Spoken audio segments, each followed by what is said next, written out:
Hi, and welcome back to Pinky Boo Hauntings. I'll be your witchy host, Shy, and I'll be your guide to all things paranormal, weird, and spooky. Oh my god, we're finally through Thanksgiving. Did you survive the family? I hope there wasn't too much drama at the table. And I hope you got to stuff your face with your favorite food. When I'm recording this, I haven't made it through the day just yet, but I am looking forward to deviled eggs, banana pudding, and some homemade candy. I'm actually making the last one this year, but it's my mom's recipe, so it's always been something I've looked forward to. And since my mom doesn't want to make it this year, I'm going to get it one way or the other. I need it, and it's not the holidays without it. What about you guys? What are some of the dishes you look forward to during the holidays? Do you like the turkey the most? Or is there a side that makes your mouth water? But now that we've recovered from our food comas, how about we listen to some spooky tales while we take a breather from the holiday madness, even if for just a moment? Our first story is called Woke to a Little Girl Giggle at 2 a.m. Toddler yelled at a ghost papa days earlier. 2 nights ago, around 2 a.m., my girlfriend and I were asleep in our loft bedroom when we both woke up at the exact same moment to a short, clear giggle like a little girl. It sounded like it came from downstairs, directly under us. No windows open, no TV, no neighbors with kids close enough to hear. Nothing in this house makes giggling sounds. We do not own any toys that laugh or giggle. I already hate it. Hearing giggling, talking, or knocking while you're trying to sleep is both annoying and jarring. 3 days before that, our 2-year-old stood at the stairs, looked at one specific spot, and angrily yelled, "Don't touch me, Ghost Papa!" Oh, damn, that baby did not want to play with that Ghost Papa at all. The stairs creaked immediately after he said it, right in the spot he was staring at. He went back to normal right after. Why do kids do that? They go from being mad to completely chill in like 2 seconds. I also love that the stairs creaked right after him yelling at the ghost. That just tells me it really was something there. The timing is way too perfect. What makes it weirder is our 6-year-old, years ago, used to talk about a ghost papa frequently, but has not brought it up in a long time and has never mentioned it in front of the 2-year-old. So the younger one did not learn this phrase from him.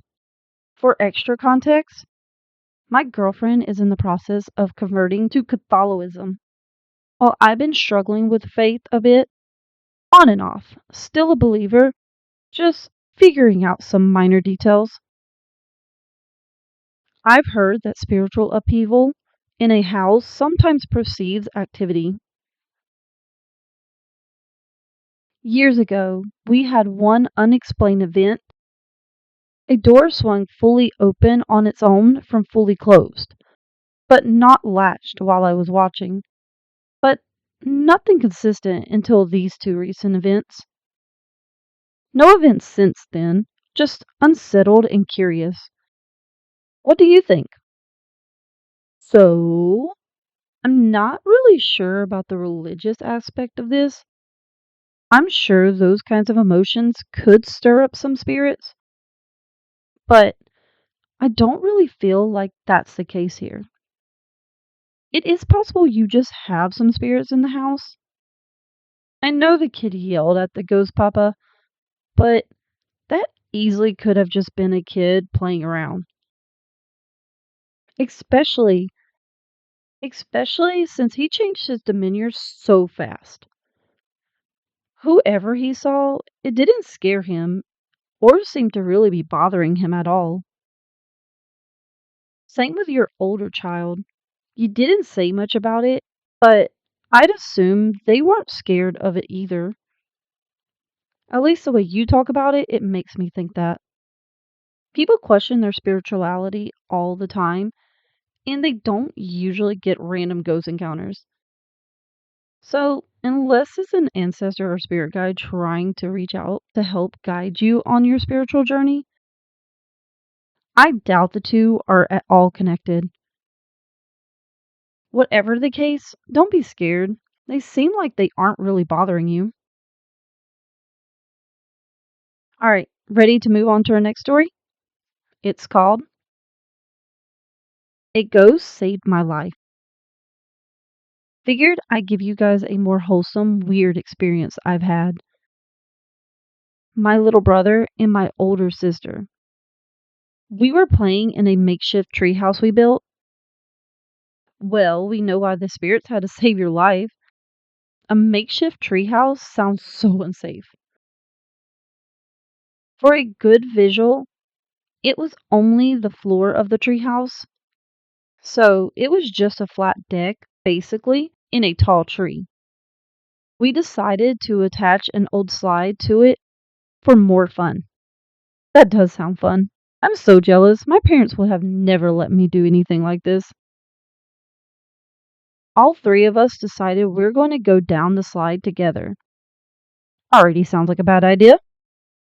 I was on back, my sister was in the middle, and my little brother was up front. We kept scooting back further and further so we would actually fit on the slide. I sat on a loose board and I went through the floor. I was falling head first towards the ground when I felt a cold hand grab my ankle and yank me towards the tree. I abruptly stopped with both my feet caught on a branch. My head stopped about 8 inches from the ground.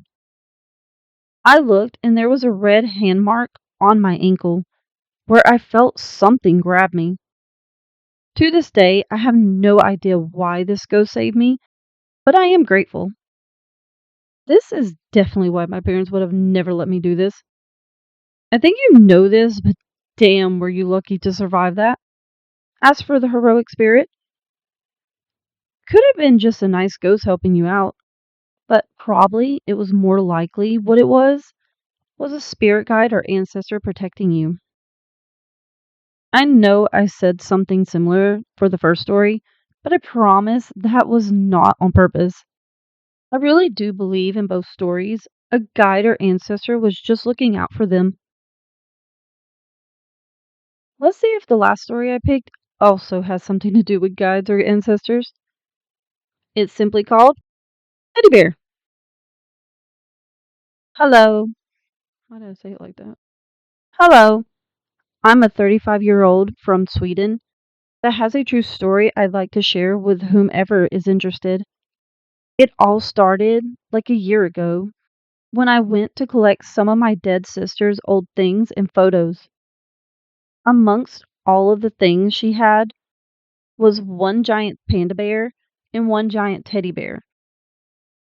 I'd say they were around 1 meter tall when sitting on the floor. Excuse me. I need to go look something up. Holy shit, it's like 3 feet. Sorry, I'm from America. My yeehaw measurements aren't like the rest of the world, and I unfortunately am bad at converting them. So I needed to Google some shit. That is a big ass bear, though. I kinda want it. And since my two kids loved my sister, I gave them the cuddlies and didn't think much of it at first. But pretty soon, random toys started to move and make noises in their bedroom. And it was toys that never once before had started to play music unless you interacted with them. But I kind of brushed it off to not spook myself or my kids. Choice. Be Delulu. Being delusional can save you, at least in some cases. But when toy cars without batteries started to move on their own, I could not brush it off anymore. Nope, nope, nope. I punted my old Furby for doing the exact same thing. No batteries and all. And I started my own investigation, but could not get whatever it was to do something while I was filming or taking photos. Over time, it got worse. I got this overwhelming feeling that someone or something was eyeballing me as soon as I walked in or passed the room. So, I naturally started to try and fix the problem, but could not evade from it no more, but could not hide from it anymore. I started by removing the two bears from their room and into a small room in our apartment. But that was a big mistake. I heard like a growl from the room the other day while I was home alone, and it was not like an animal growl, more like a hungry belly sound, but a bit higher pitch to it. And 3 times my wife had to wake me up, and once I got my senses right, she told me I was standing with my face against the doors to the small room. I know that something is attached to the brown bear, but I don't know really what. I doubt that it is my sister since it feels evil. My next move is to throw the bear in the trash and hope that it solves this ongoing scare factor. But if not, I don't know what to do. If more things happen, I will update this post. Okay, this honestly is not where I thought this was going. I thought it was going to be more of a wholesome thing, with your sister playing with the bears along with your kids. Not something evil as you think. And I have to say, the way you talk about it, it could be something more negative. I mean, the growling stomach sound is kind of weird. I don't even have a guess on what that one is, but the rest, it doesn't sound great. As I've said in the past, trust your gut. And if your gut doesn't feel like it's your sister and could be something negative, believe it. I do wonder why this thing seems to only be focused on you. I'm happy it doesn't seem to be bothering your kids, but why does it seem to only mess with you? I would say get rid of those bears just to be safe. I know they are your sisters, but if they are causing you this much of a problem, I think it'd be best to just not have them in the house. And for sure, cleanse the whole house, just to be sure nothing is lingering. But since there's not an update on this post, I'm going to say there's nothing else going on, so that's good at least. Alright, guys, that's all I have for you today. I hope you enjoy these Reddit stories. I know I've been having a lot of fun doing them. I also wanted to announce that for the rest of the holiday season, I'll be just doing Reddit stories. Deep dives will be on hold until the new year. Working retail during this time of year takes a lot out of a person, and I could already feel myself falling behind on the deep dives. And when I'm recording this, I haven't even made it through Thanksgiving yet. On top of all that, December is a very busy month for me.